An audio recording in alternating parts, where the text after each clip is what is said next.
Mesdames et messieurs, bon après-midi. Je suis en fait tout à fait ravi de vous retrouver dans cette nouvelle édition de Midi au Caire, votre émission presque quotidienne. Au cours de cette édition de vendredi, on va être ensemble pendant presque une trentaine de minutes pour vous donner plus d'éclaircissements en ce qui concerne les grands événements qui ont marqué la scène égyptienne durant les derniers jours. Donc tout de suite, nous allons commencer cette nouvelle tournée dans le monde égyptien, mais après cette petite pause.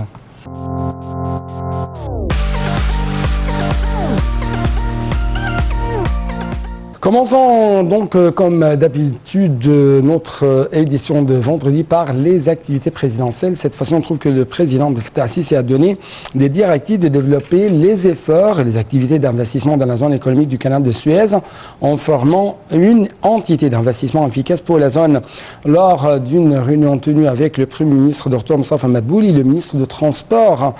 Kamel El-Wazir et le chef de l'autorité de la zone économique du canal Walid Sami, M. Sisi a également demandé d'exploiter les potentiels de la zone, en particulier son site géographique distingué sur le canal de Suez, en vue d'en faire un centre régional mondial pour les projets de production d'hydrogène vert. Les explications dans ce commentaire. Le président Abdel Fattah el-Sisi a donné des directives de développer les efforts et les activités d'investissement dans la zone économique du canal de Suez en formant une entité d'investissement efficace pour la zone. Lors d'une réunion avec le Premier ministre Moustapha Madbouli, le ministre du Transport Kamel El-Wazir et le chef de l'autorité générale de la zone économique du canal, Walid Sami, le président el-Sisi a également demandé d'exploiter les potentiels de la zone, en particulier son site géographique distingué sur le canal de Suez, en vue d'en faire un centre régional et mondial pour les projets de production d'hydrogène vert. La réunion a porté sur l'état d'avancement des travaux dans les projets stratégiques et d'investissement dans la zone économique du canal de Suez, a déclaré le porte-parole de la présidence, Bassem Rodi. Dans ce contexte, les développements des projets en cours pour développer les différents ports le long de la zone économique du canal de Suez ont été présentés, en particulier les ports de Ain Sokhna, Adabeya, de l'est de Port Saïd, de l'ouest de Port Saïd également, de Tour et de l'Arish, notamment en ce qui concerne les terminaux des conteneurs, les quais, les zones logistiques et les terminaux polyvalents. Le président el-Sisi s'est également informé du plan de promotion de la zone économique du canal de Suez, en coopération avec les institutions internationales et les banques d'investissement, pour attirer les investissements des développements des projets de renforcement des capacités de la zone économique, notamment la mise en place de plateformes pour les petites et moyennes entreprises, les start-up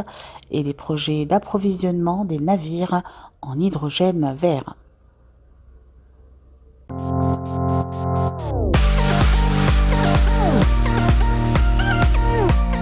D'autre part, le président égyptien Abdel Fattah el-Sisi a donné des directives d'étendre les activités, mais aussi les efforts de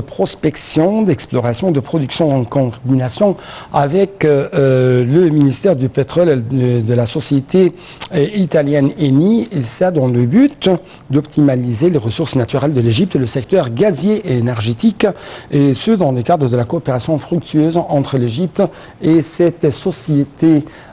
italienne Eni. Les explications toujours avec notre collègue Sarah, plutôt avec notre collègue Echel. Le président Abdel Fattah el-Sisi a donné des directives d'étendre les activités et les efforts de prospection, d'exploration et de production en coordination avec le ministère du pétrole et la société italienne Eni, dans le but d'optimiser les ressources naturelles de l'Égypte et le secteur gazier et énergétique, et ce dans le cadre de la coopération fructueuse entre l'État et Eni. Monsieur Sisi s'est exprimé lors de sa rencontre avec le président exécutif de la société Eni, Claudio Descalzi, en présence du ministre du pétrole et des ressources minérales, Tarek El Molla. Le président de la société Eni a passé en revue les plans actuels et futurs de la société pour explorer et produire du gaz en Égypte, qui représente un centre régional de négoce et de production d'énergie et de gaz liquéfié, a déclaré le porte-parole de la présidence de la République, Bassem Rodi. La place de l'Égypte devient de plus en plus importante à la lumière des développements mondiaux actuels liés à la crise énergétique et des opportunités prometteuses et des potentiels dont dispose l'Égypte dans ce domaine, selon le porte-parole.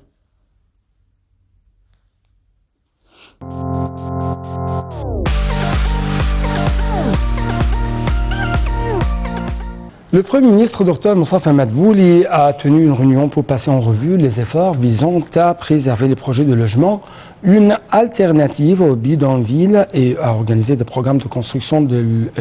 l'être humain en application des directives du président Abdel Fattah al-Sisi en présence d'un nombre de ministres et de hauts responsables de l'État. Le chef du gouvernement a indiqué que l'État égyptien avait réalisé un véritable miracle dans le programme qui a été mis en œuvre pour fournir un logement alternatif aux résidents des zones à risque,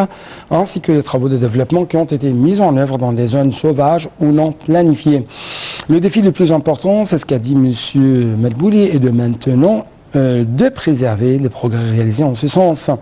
L'État ne permettra pas que les conditions des unités de logement des immeubles se détériorent, ainsi que les infrastructures pour lesquelles des milliards de livres ont été dépensés. C'est ce qu'a ajouté le chef du gouvernement, affirmant le suivi périodique des travaux de maintenance de ces projets résidentiels civilisés.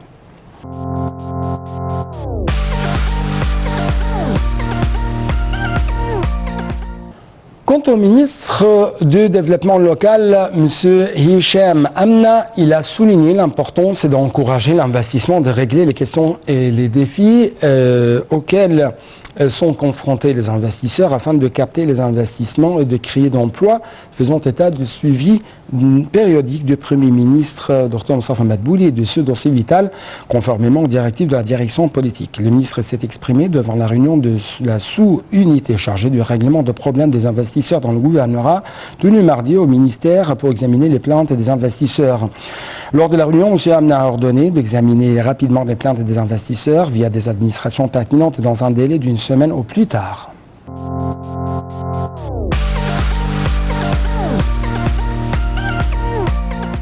D'autre part, la ministre du Plan et de Développement économique, Dr Hala Al-Saïd, et son homologue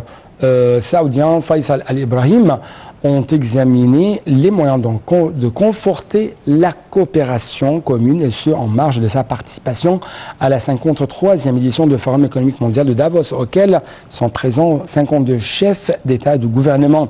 Lors de la rencontre, selon un communiqué du ministère, Mme Saïd a fait état de relations économiques solides entre l'Égypte et l'Arabie saoudite et de la grande coopération établie entre les deux pays, marquée par l'interaction et la croissance continue, soulignant l'attachement de l'État à consolider les rapports communs dans les divers domaines.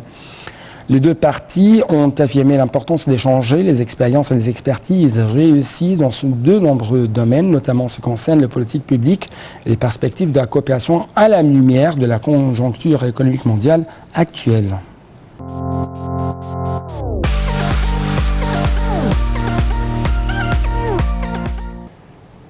Monsieur le Premier ministre Dr Moustapha Madbouli a assisté à la cérémonie de signature de 2 contrats de services et de consultation dans le secteur de l'électricité et des énergies nouvelles et renouvelables entre la compagnie de transmission électrique égyptienne EETC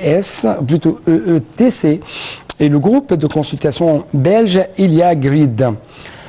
Le ministre de l'électricité et des énergies renouvelables, Mohamed Chek, qui a assisté à la cérémonie, a indiqué que l'avis de consultation durerait 9 mois et comprenait la révision du modèle dynamique du réseau électrique unifié au vu des grandes extensions menées dans le réseau lors des 8 dernières années, en plus des préparatifs au projet d'interconnexion électrique avec les pays voisins et le continent européen. Concernant le deuxième contrat, il s'agit de dispenser des services de consultation relatifs à l'examen des besoins du réseau unifié pour assimiler les énergies renouvelables relatives au projet de l'hydrogène vert.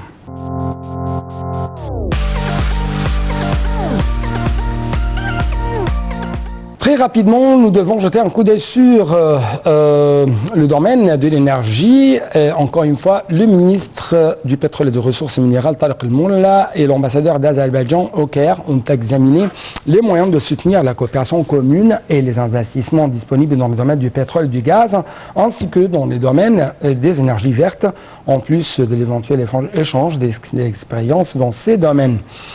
Le ministre a évoqué les relations historiques et la coopération entre le secteur du pétrole et la compagnie nationale pétrolière et gazière d'Azerbaïdjan, SOSAR, dans les domaines de l'huile brute et de la raffinerie. Le secteur, a-t-il dit, dispose de facilités de fabrication distinguées d'équipements, en plus d'expériences acquises par les entreprises égyptiennes du pétrole lors des dernières années en matière de design et de la mise en œuvre de projets au sein et à l'extérieur de l'Égypte.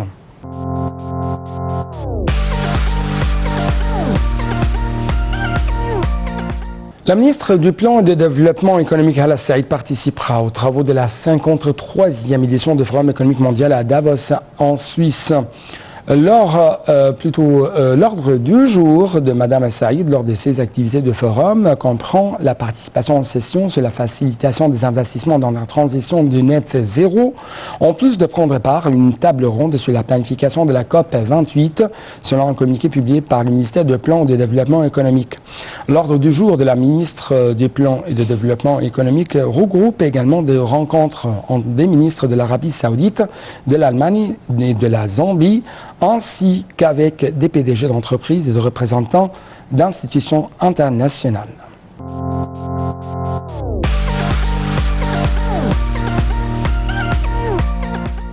En fait, le taux de change du dollar a poursuivi son recul face à la livre égyptienne durant les derniers jours, après une hausse comprise entre 1 livre et 1 livre et 10 piastres. Donc le taux de change de dollar dans la National Bank d'Égypte et la Banque Misr a atteint 29,50 livres égyptiennes à l'achat et 25,55 livres égyptiennes à la vente. Dans les banques privées telles que la CIB ou Commercial International Bank, le dollar enregistrait 29,50 livres égyptiennes pour achat et 29,60 livres égyptiennes pour vente.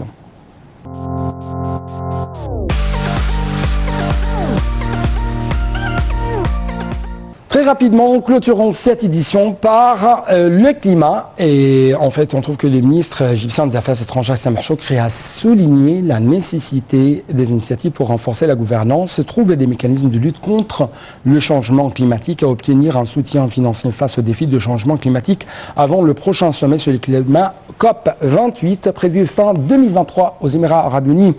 Dans une interview accordée à la chaîne CNN, M. Choukri a affirmé l'importance de la contribution de tous ou de tous ceux qui sont capables, soulignons que la nature de la plupart de ces engagements était volontaire, comme chaque individu peut évaluer ses capacités à cet égard. En réponse à une question sur les capacités d'investissement intensif dans la décarbonisation des options de ressources énergétiques et les limites de la participation du secteur privé à cet égard, le ministre a déclaré qu'il espère que cela se produira et que le secteur privé s'intéresse beaucoup aux énergies renouvelables.